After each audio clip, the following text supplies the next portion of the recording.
ಕುಂಭರಾಶಿಯವರ ಮೇಲೆ ಹೇಗಿದೆ? ಕುಂಭರಾಶಿ ಅಂತಂದರೆ ನಮಗೆ 6ನೇ ಸ್ಥಾನ ಬರುತ್ತೆ. ಕುಂಭರಾಶಿಯಿಂದ 6ನೇ ಮನೆಯ ಗ್ರಹಣದ ಪ್ರಭಾವ ವಿಶೇಷ ಪಾಸಿಟಿವ್. ಕುಂಭರಾಶಿಯವರಿಗೆ ಬಹಳ ಚೆನ್ನಾಗಿದೆ ನೋಡಿ. ಕುಂಭರಾಶಿಯವರಿಗೆ ಈಗ ಅಂತಿಮ ಶನಿ ನಡೀತಾ ಇದೆ. 7.5 ಅಂತ್ಯ ಭಾಗ. ಟೆಸ್ಟಿಂಗ್ ಟೈಮ್ ಮುಗಿದು, ಪ್ರಾಬ್ಲಮ್ಸ್ ಮುಗಿದು, ಸೊಲ್ಯೂಷನ್ಸ್ಗೆ ಬಂದಾಯಿತು. ಈಗ ಸೊಲ್ಯೂಷನ್ಸಲ್ಲಿ ಇದ್ದೀರಾ ನೀವು. ಅಂತ್ಯ ಶನಿ ಪ್ರಾರಂಭ ಆಗಿದ್ದರೂ ಸಹ ಗುರುಬಲ ಹೊಟ್ಟೋಯ್ತು. ಆವಾಗ ಕುಂಭರಾಶಿಯವರಿಗೆ ಗೋಚಾರದ ರೀತಿಯ ನೆಗೆಟಿವ್ ಟೈಮ್ ಇದು. ಬಟ್ ಈ ಗ್ರಹಣ ಒಂದು ಸ್ವಲ್ಪ ಪಾಸಿಟಿವ್ನ ಇನ್ಕ್ರೀಸ್ ಮಾಡ್ತಾ ಇದೆ. ಈಗ ಮರುಭೂಮಿಯಲ್ಲಿ ನೀರು ಸಿಕ್ಬಿಟ್ರೆ ಹೆಂಗಾಗುತ್ತೆ ಖುಷಿ, ಹಾಗೆ ಏನು ಒಂದು ತಿಂಗಳು ಈ ಆಗಸ್ಟ್ 13ನೇ ತಾರೀಕಿಂದ ಸೆಪ್ಟೆಂಬರ್ 13ನೇ ತಾರೀಕು. ನಾನು ಆಗಲೇ ಹೇಳಿದ್ದೀನಿ, ಏನು ಗುರುಗಳು 12ನೇ ತಾರೀಕಲ್ವಾ 13 ಅಂತ ಹೇಳ್ತಾನೆ ಇದ್ದಾರೆ ಅಂತಂದರೆ 12ನೇ ತಾರೀಕು ರಾತ್ರಿ ಸಂಭವಿಸುವಂತಹ ಗ್ರಹಣ ಬಿಡುವಂಥ ಸಂದರ್ಭದಲ್ಲಿ ಸೂರ್ಯಗ್ರಹಣ ನಮಗೆ 13ನೇ ತಾರೀಕು ಬೆಳಗ್ಗೆ ಆಗೋಗಿರುತ್ತೆ. ಹಾಗಾಗಿ 13ರಿಂದ 13 ಅಂತ ನಾನು ತಗೊಳ್ತಾ ಇದ್ದೀನಿ. 13ನೇ ತಾರೀಕು ಆಗಸ್ಟಿಂದ 13ನೇ ತಾರೀಕು ಸೆಪ್ಟೆಂಬರ್ವರೆಗೂ ನಿಮಗೆ ಒಂದು ಸ್ವಲ್ಪ ಪಾಸಿಟಿವ್ ಆಗಿ ಅನುಕೂಲಗಳು ಪ್ರಾಪ್ತಿ, ಮರುಭೂಮಿಯಲ್ಲಿ ನೀರು ಸಿಕ್ಕಿದಾಗೆ. ಹಾಗಾಗಿ ನಿಮ್ಮ ಪ್ರಯತ್ನಗಳೇನಾದರೆ ಸ್ವಲ್ಪ ಬಲಿಷ್ಠವಾಗಿ ಮಾಡಿ. ಆಮೇಲೆ 6ನೇ ಮನೆ ಸಂಭವಿಸ್ತಿರೋದ್ರಿಂದ ದೈನಂದಿನ ಜೀವನದಲ್ಲಿ ಏನೂ ವ್ಯತ್ಯಾಸಗಳಾಗಲ್ಲ, ಸಮತೋಲನವಾಗಿರುತ್ತೆ.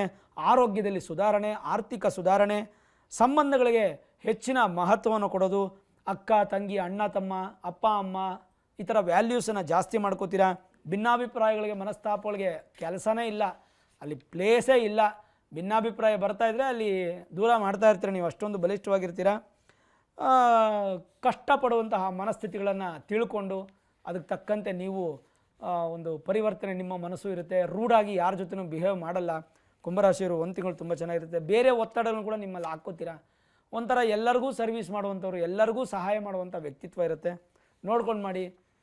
ನೀವು ಸಂಪೂರ್ಣ ಕರ್ಣನ ರೀತಿಯಾಗಿ ಕೊಟ್ಬಿಡೋದು ಬೇಡ, ಅಥವಾ ವಾಮನ ರೀತಿಯಾಗಿ ಕೊಟ್ಬಿಡೋದು ಬೇಡ. ನಿಮ್ಮನ್ನು ನೀವು ಬ್ಯಾಲೆನ್ಸ್ ಮಾಡಿಕೊಂಡು ಬಲಪಡಿಸ್ಕೊಳ್ಳಿ.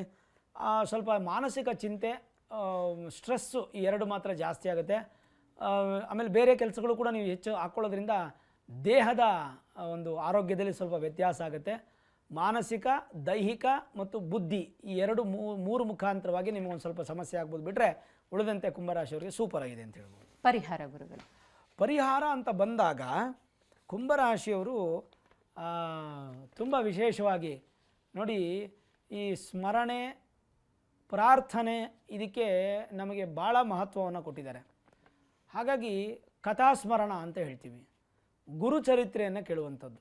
6ನೇ ಮನೆಯಲ್ಲಿ ಗುರು ಇರೋದರಿಂದ ಉಚ್ಚ ಗುರು ಷಷ್ಠಾಷ್ಟಕಕ್ಕೆ ಬಂದಾಗ ಸ್ವಲ್ಪ ಮಟ್ಟಿಗೆ ನಾವು ಈ ಗುರುಚರಿತ್ರೆ ಅಥವಾ ಗುರುಗಳ ಒಂದು ಸಂಬಂಧಪಟ್ಟಂಥ ಕಥೆಗಳನ್ನು ಕೇಳುವಂಥದ್ದು, ಗುರುಗಳ ಸೇವೆ ಮಾಡುವಂಥದ್ದು, ಅಥವಾ ಗುರುಗಳ ಸಂಬಂಧಪಟ್ಟಂಥ ಎಷ್ಟೋ ಕವನಗಳು, ಹಾಡುಗಳು, ಸಂಗೀತ ಮುಖಾಂತರ ಬಂದಿವೆ, ಅವೆಲ್ಲ ಕೇಳುವಂಥದ್ದು. ಅಂದರೆ ದಿನನಿತ್ಯ ಒಂದೊಂದು ಕೇಳೋದು, ಗುರುಸ್ಮರಣೀಯವಾಗಿ ಈ ತಿಂಗಳೆಲ್ಲ ಕಳೆಯೋದು, ಇದನ್ನು ಪರಿಹಾರ ಅಂತ ಹೇಳ್ತೀವಿ. ನಿಮ್ಮ ಹುಟ್ಟಿದಬ್ಬ ಏನಂತಂದರೆ ಆಗಸ್ಟ್ 13ನೇ ತಾರೀಕಿಂದ ಸೆಪ್ಟೆಂಬರ್ 13ನೇ ತಾರೀಕು ಒಳಗಡೆ ನಿಮ್ಮ ಹುಟ್ಟಿದಬ್ಬ ಬಂದರೆ ಪರಿಹಾರ ಮಾತ್ರ ನೀವೇನು ಮಾಡ್ಕೋಬೇಕು ಗೊತ್ತಾ? ಅನಾಥಾಶ್ರಮಕ್ಕೆ ಹೋಗಿ ಅಲ್ಲಿ ಅಡುಗೆ ಮಾಡಿಸಿ ನೀವು ಅಲ್ಲೇ ಊಟ ಮಾಡಿ, ಅವ್ರ ಜೊತೆ ಎಲ್ಲ ಕೂತ್ಕೊಂಡು ಊಟ ಮಾಡಿ. ಅಂದರೆ ನಿಮ್ಮ ಮನಸ್ಸಲ್ಲಿರ್ತಕ್ಕಂಥ ಸ್ಟ್ರೆಸ್ಸನ್ನು ಕಮ್ಮಿ ಮಾಡ್ಕೊಳ್ಳಿ. ದೈಹಿಕವಾಗಿ ಒಂದಿನ ರಜೆ ತಗೊಳ್ಳಿ. ಅಂದರೆ ಎಲ್ಲ ರೀತಿಯಾದಂಥ ಒಂದು ಅನುಕೂಲಗಳಾಗುತ್ತೆ. ಆಶೀರ್ವಾದ ಸಿಗುತ್ತೆ. ಹೊಟ್ಟೆಯ ಆಶೀರ್ವಾದ, ಹಸಿದ ಹೊಟ್ಟೆಯ ಆಶೀರ್ವಾದ ತುಂಬಿಸ್ತೀರ ನೀವು, ಆಗ ಆಶೀರ್ವಾದ ಸಿಗುತ್ತೆ. ಇದು ಪರಿಹಾರ ಅಂತ ಹೇಳ್ಬೋದು ಕುಂಭರಾಶಿಯವರಿಗೆ.